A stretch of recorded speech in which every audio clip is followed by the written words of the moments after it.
گام هفتم، زیرگام سوم. عنوان زیرگام: الگوها. بخش: الگوهای کلاسیک. قسمت 12: الگوی مستطیل.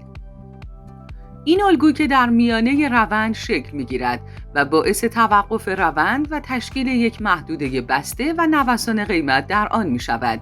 این الگو از حداقل 2 سقف و 2 کف تشکیل شده است که با اتصال این 2 سقف و کف به یکدیگر 2 خط موازی را خواهیم داشت که 2 ضلع بالایی و پایینی مستطیل را تشکیل می‌دهد. نکته مهمی که باید به آن دقت کنیم این است که نمی‌توانیم با قطعیت بگوییم این الگو 100% باعث ادامه روند قبلی می‌شود و باید منتظر باشیم تا الگو با شکست یکی از 2 سطح بالایی و پایینی و جهت حرکت روند پس از آن تکمیل شود.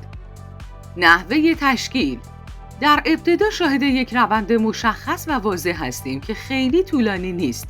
اگر روند پیشین طولانی باشد، احتمال ادامه آن کاهش می‌یابد. پس از این روند 2 سقف و 2 کف همتراز یا تقریباً همتراز را می‌بینیم که با اتصال آنها محدوده بالایی و پایینی مستطیل را به دست می‌آوریم. سقف و کف سازی به همین شکل ادامه می‌یابد و هرچه تعداد کف و سقف‌ها بیشتر باشد، اعتبار الگو نیز بیشتر خواهد بود. تا زمانی که قیمت در مستطیل است، نمی‌توان با قطعیت جهت شکست را مشخص کرد. این الگو نیز مانند الگوی مثلث متقارن است که جهت شکست در آن نامشخص است و باید منتظر تکمیل شدن الگو با شکست آن باشیم.